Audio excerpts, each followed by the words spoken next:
Hello students, welcome to the channel learning tutorial. तो आज के इस वीडियो में हम पढ़ने वाले हैं ग्रेविटेशन, जो कि क्लास 11 का 5th चैप्टर है। सो स्टार्ट करते हैं। सबसे पहले हमारा यहाँ पे टॉपिक है Kepler's law. Kepler's of planetary motion describe orbits of planets around the sun. He published first two laws in 1609 and third law in 1619. Kepler ने क्या किया, बेसिकली 3 अलग अलग लॉ बनाए हैं। जो भी है वो प्लैनेट्स अराउंड द सन उसी के कॉन्सेप्ट पर है। हम लोग जो है 3 अलग अलग लॉ बारी बारी से देखेंगे। तो फर्स्ट लॉ देखते हैं यहाँ पे। फर्स्ट लॉ क्या कहता है केपलर्स का, all planets move in electrical orbit around the sun with sun at one of the foci of the ellipse. Basically यहाँ पर क्या है कि एग्जैक्टली एक जो electrical orbit around the sun create किया है यहाँ पे, जहाँ पे फिक्स्ड कुछ डिस्टेंस है, आप देख सकते हो 2a और 2b है, जो कि एक मेजर एक्सिस और माइनर एक्सिस है। डेफिनेशन ये बोलता है कि all planet move in electrical orbit around the sun with sun at the one of the foci of ellipse, यानी कि एक कांस्टेंट या फिक्स्ड पोजीशन पे आप देख सकते हो, और कुछ इस तरीके का ऑर्बिट आप देख सकते हो यहाँ पर, जहाँ पे बाकी के प्लैनेट क्या करते हैं, रिवॉल्व अराउंड द सन। ये फर्स्ट लॉ है जहाँ पे उसने बताया है कि कुछ मेजर एक्सिस है और माइनर एक्सिस है। नेक्स्ट लॉ हम लोग देखते हैं, सेकेंड लॉ क्या कहता है केपलर का। Second law of areas. Second law है उसका एरिया पे डिपेंडेंट है, यानी the line that joins a planet and the sun sweeps equal area in interval of time. ये जो आप ऑर्बिट देख रहे हो, यहाँ पे पॉइंट जो है वो सन का है, उसके बीच में कुछ रेडियस है और कुछ फोर्स जो है जो अप्लाई हो रहा है, मतलब ग्रेविटेशनल फोर्स आप बोल सकते हो, और ये प्लैनेट है। प्लैनेट पे आप ये छोटा सा टेंजेंट जो ड्रॉ किया हुआ देख रहे हो, बेसिकली वो क्या है, एक ये एंगुलर वेलोसिटी के तौर पे अगर आप देखो तो हर पॉइंट पे इसका अलग अलग वेलोसिटी होगा। सिंपली ये क्या है, इसके ऑर्बिट में जो है गोल गोल घूमता रहेगा। ये एक रिप्रेजेंटेशन है the orbit of planet P। यहाँ पे जो प्लैनेट P है moving around the sun.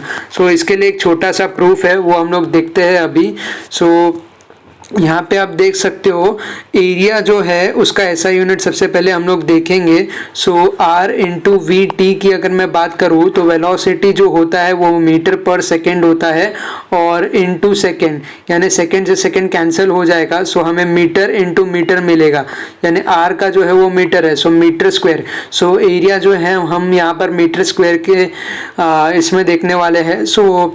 Basically इन्होंने क्या किया है यहाँ पे, जो विथ रिस्पेक्ट टू टाइम लिया है। Half into base into height होता है, वैसे ही half into r into v है यहाँ पे मीटर स्क्वायर के लिए। लीनियर मोमेंटम ऑफ पी, तो हमने जो डायग्राम में देखा था लीनियर मोमेंटम जहाँ पे प्लैनेट का होता है हर एक पॉइंट पे। पी क्या होगा यहाँ पर, मास इंटू वेलोसिटी होगा। P is equals to M V. A T में अगर हम सब्सटीट्यूट कर दे यहाँ पे वेलोसिटी के लिए, P equals to M V होता है। वी इक्वल्स टू क्या हो जाएगा यहाँ पे, P अपॉन M। समझ गए आप, यहाँ पर क्या किया है, बेसिकली जो V था उसको मैंने सब्सटीट्यूट कर दिया P अपॉन M से। एंगुलर मोमेंटम L, ये क्या होता है, rotational equivalent to linear momentum. Angular momentum मैंने आपको बताया था, ऑर्बिट पे जो है एंगुलर मोमेंटम लगेगा। वो इक्विवेलेंट होता है लीनियर मोमेंटम से, यानी R इंटू पी से। यहाँ पे हमारा कांस्टेंट क्या बनेगा, डेल्टा ए, यानी कि जो नेट एरिया है विथ रिस्पेक्ट टू टाइम। यहाँ पे जो है लीनियर मोमेंटम अपॉन 2n, जो कि एक कांस्टेंट है। आप समझ गए, जो इसका एरिया अपॉन टाइम आप जो देख रहे हो बेसिकली एक कांस्टेंट है। सेंट्रल फोर्स के लिए आप देख रहे हो यहाँ पे force, for central force the angular momentum is conserved. Angular momentum जो होता है वो कंजर्व होता है। ये लॉ ऑफ एरिया होता है। This is a consequence of gravitational force being a central force। तो अभी हम लोग नेक्स्ट देखेंगे लॉ ऑफ पीरियड, जो कि थर्ड लॉ है। लॉ ऑफ पीरियड का डेफिनेशन देखते हैं। The square of time period of revolution of planet around the sun is proportional to the cube of semi major axis of ellipse traced by planet. Simply आप देख रहे हो यहाँ पे square term एक है और एक जो है क्यूबिक टर्म है। स्क्वायर टर्म जो है वो क्या है, एक टाइम पीरियड है, और ये जो क्यूबिक टर्म आप देख रहे हो ये क्या है, सेमी मेजर एक्सिस है। Simply T square is directly proportional to R cube हो गया इस केस में, और आप ऐसे लिख सकते हो T square upon R cube equals to constant के मैं लिख सकता हूँ यहाँ पर। सो एक बेसिकली छोटा सा सम या आप एग्जांपल देख सकते हो यहाँ पे। सो वो देखते हैं हम लोग, what would be average duration of year if distance between sun and earth become thrice the present distance। तो हम लोग केपलर के थर्ड लॉ से इसको समझने की कोशिश करेंगे यहाँ पर। सो R1 जो आप देख रहे हो वो यहाँ पे क्या है, प्रेजेंट डिस्टेंस है बिटवीन अर्थ एंड सन, जो कि t है हमारा टाइम पीरियड 365 डेज का, आप देख सकते हो यहाँ पर। और if R2 is equal to 3R1 तो हमें क्या करना है, T2 यहाँ पे फाइंड आउट करना है, बराबर। सो केपलर्स लॉ ऑफ पीरियड हम लोग यहाँ पे अप्लाई करेंगे। सो केपलर्स लॉ ऑफ पीरियड आप अप्लाई करोगे, सो T2 के लिए क्या होगा, वो R2 क्यूब, और T1 के लिए R1 क्यूब होगा। सो सिंपली आपको यहाँ पे सब्स्टिट्यूट कर देना है वैल्यूज को। सो R2 अपॉन R1, और यहाँ पे जो आप देख रहे हो ये वाला जो टर्म है वो स्क्वायर का टर्म है, और ये वाला जो टर्म है वो क्यूबिक टर्म है।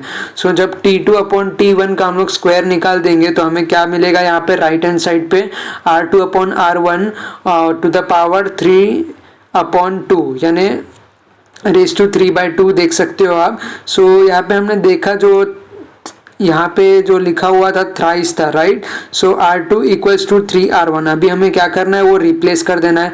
सो 3R1 अपॉन R1, सो 3R1 अपॉन R1 अगर हम लोग करेंगे सो हमें क्या मिलेगा, √27 मिलेगा। कैसे मिलेगा, क्योंकि 3 का जो है वो क्यूब 9 इंटू 3 यानी 27 होगा। सो 27 और नीचे का R1 और R1 जो है वो कैंसिल हो जाएगा यहाँ पर। सो 3 3 ज़ा 9, 3 ज़ा 9, 3 ज़ा 27 हो गया, और जो स्क्वायर रूट है वो हमने यहाँ पे लगा दिया जो डिवाइड बाय 2 है। सो आप कैलकुलेशन समझ गए होंगे। सो सिंपली इसका आंसर क्या आएगा, T2 equals to T1 into √27। सो आप समझ गए कैसे आएगा ये। सो आगे बढ़ते हैं, आगे का टॉपिक हम लोग देखते हैं। सो नेक्स्ट टॉपिक है हमारा gravitational force between masses and, so masses दो अलग अलग ऑब्जेक्ट के लिए है यहाँ पर। सो M1 एंड M2 आप देख सकते हो यहाँ पर। Every particle of matter attract every other particle of matter with a force which is directly proportional to product of their masses and inversely proportional to the square of distance between them। so simply हम लोग इसको इस formula के जरिए देखते हैं और figure को एनालाइज करेंगे।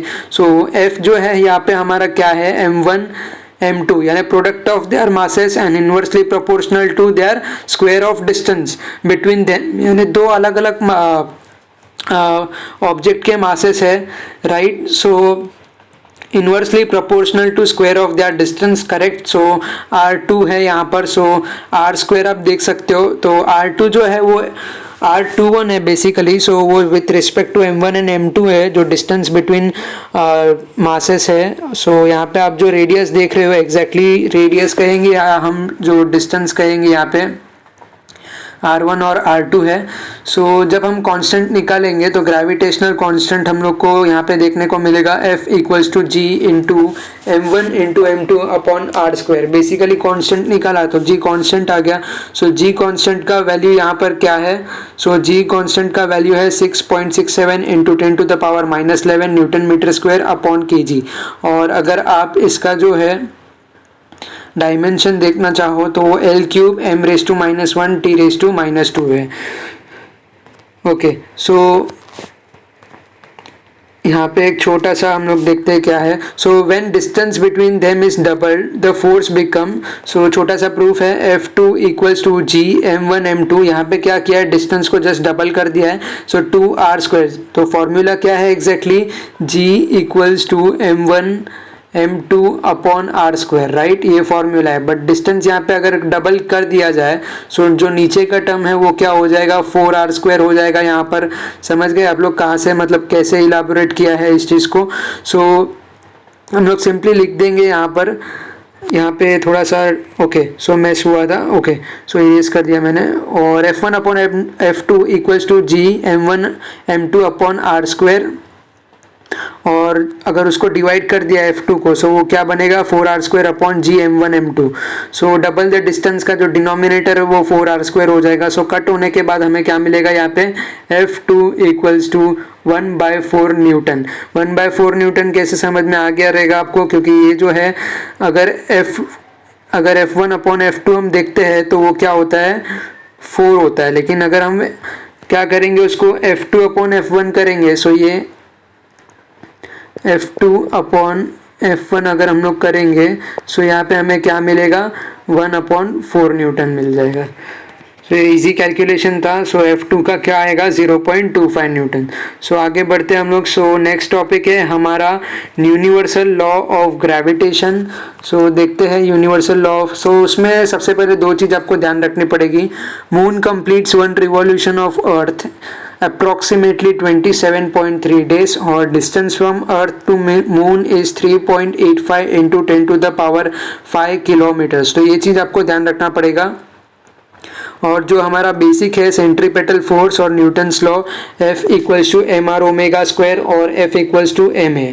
सो यहाँ पर हम दोनों को क्या कर देंगे इक्वेट कर देंगे। So F equals to ma equals to mr omega square. So acceleration equals to r omega square बन जाएगा यहाँ पर। सो एंगुलर वेलोसिटी क्या होता है टाइम पीरियड का, ओमेगा इक्वल्स टू 2π/t। सो यहाँ पे सिंपली क्या करना है, जो r ओमेगा स्क्वायर है सो उसमें ओमेगा का जो वैल्यू हमने देखा यहाँ पर r ओमेगा स्क्वायर में, ओमेगा का वैल्यू हम लोग सब्सटीट्यूट कर देंगे। सो हमारा सब्सटीट्यूट करने के बाद यहाँ पर टर्म आ जाएगा r इंटू 2π/t का होल स्क्वायर आ जाएगा ये टर्म, राइट। सो उसके बाद जो हमारे पास उसके न्यूमेरिकल वैल्यूज है वो हमें क्या करना होगा सब्सटीट्यूट करना होगा। So substituting values of r and t we get a equals to 3.85 into 10 to the power 5। So यहाँ पे आप देख रहे हो 3.85 इंटू 10 टू द पावर 5 किसका वैल्यू है, distance from earth to moon का वैल्यू है, ये r का जो वैल्यू है यहाँ पे सब्सटीट्यूट किया है। उसके बाद जो 10 टू द पावर 3 लिखा है वो ये चीज़ जो है एक्चुअली ये किलोमीटर है। सो हमने इसको मीटर में कन्वर्ट कर दिया। सो 10 टू द पावर 3 आ गया। सो 2π का स्क्वायर क्या हो जाएगा 4π स्क्वायर हो जाएगा। यहाँ पे आप समझ गए। डिनोमिनेटर में क्या आ जाएगा 27.3 इंटू 24 इंटू 60 इंटू 60। ये हमें क्या करना होगा स्टैंडर्ड सेकेंड में कन्वर्ट करना होगा। सो इसके बाद जब आप कैलकुलेट करोगे तो आपको फाइनल आंसर इसका आएगा 0.0027 मीटर पर सेकेंड स्क्वायर। सो जो अर्थ जो है उसके ऑर्बिट पे कितने एक्सीलरेशन पर घूम रहा है, सो उसका यूनिट है ऑलमोस्ट जीरो। सो एक्सीलरेशन क्या है ऑलमोस्ट जीरो है 0.0027। सो एक्यूरेट जो है आंसर 0.0027 है, और आप इसको ऑलमोस्ट जीरो भी समझ सकते हो। ओके, सो नेक्स्ट हमारा आता है मेजरमेंट ऑफ ग्रेविटेशनल कांस्टेंट। तो वो हम लोग देखते हैं। सो हमारा फोर्स का जो फॉर्मूला है F इक्वल्स टू Gmm/r² है, राइट। सो टाउ हमने जो लास्ट टाइम पढ़ा था लास्ट के वीडियो में क्या होता है F इंटू आर होता है। सो R यहाँ पर वही L है बेसिकली। सो F इंटू L उसका ऐसा यूनिट क्या होता है kg मीटर स्क्वायर पर सेकेंड स्क्वायर, राइट, क्योंकि फोर्स का होता है kg मीटर पर सेकेंड स्क्वायर।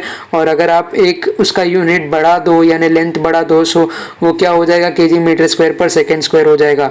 सो यहाँ पे F का फॉर्मूला क्या है Gmm/r² है हमारे पास, राइट। आप समझ गए कैसे आया वो। और इंटू एल करना है आपको, एल से मल्टीप्लाई कर देना है यहाँ पे।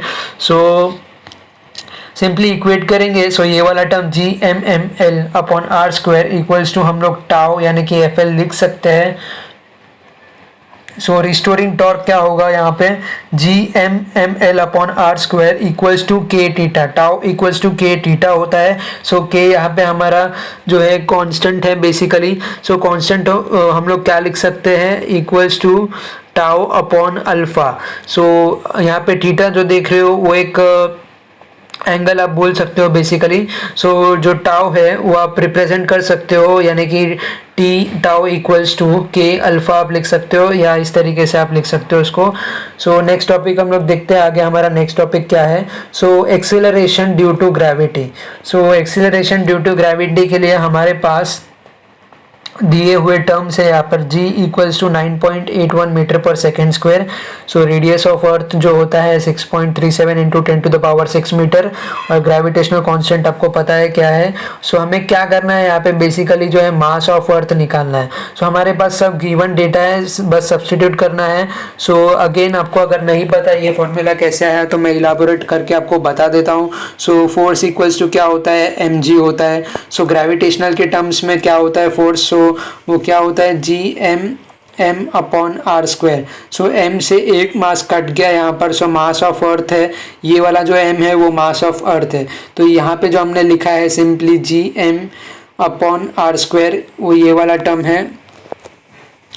सो यहाँ पे बेसिकली आप देखोगे, अगर ये जो फॉर्मूला है m, सो आपको समझ में आया होगा कैसे आया ये। सो जी आर स्क्वायर अपॉन जी से आया। अगर मैं जी को यहाँ पे ऊपर सब्सटीट्यूट कर दूंगा तो यहाँ से ये फॉर्मूला जो है निकल के आता है। सो जी आर स्क्वायर अपॉन जी है। सो यहाँ पे ये जो g है बेसिकली ये एक्सेलरेशन वाला g है, और यहाँ पे जो g है वो कांस्टेंट वाला g है। सो वैल्यूज़ को है आपको सब्सटीट्यूट करना है यहाँ पे। सो g का जो वैल्यू है मेरे पास 9.81 है, राइट, और बाकी का जो है यहाँ पे आर स्क्वायर, और जी का जो कांस्टेंट वैल्यू है 6.67 है, और ये जो है रेडियस ऑफ अर्थ का है 6.37 इंटू 10⁻6। तो यहाँ पे मास ऑफ अर्थ को आपको सिंपली जो बाकी का कैलकुलेशन है 5.97 इंटू 10⁻24 kg आएगा यहाँ पे। सो आज के इस वीडियो के लिए बस इतना ही। अगर वीडियो पसंद आया हो तो लाइक करना, शेयर करना, सब्सक्राइब करना और बेल आइकन को प्रेस कर दीजिए ताकि मैं जो नेक्स्ट पार्ट अपलोड करने वाला हूँ वो जल्द से जल्द आपको मिल सके। So thank you and bye bye.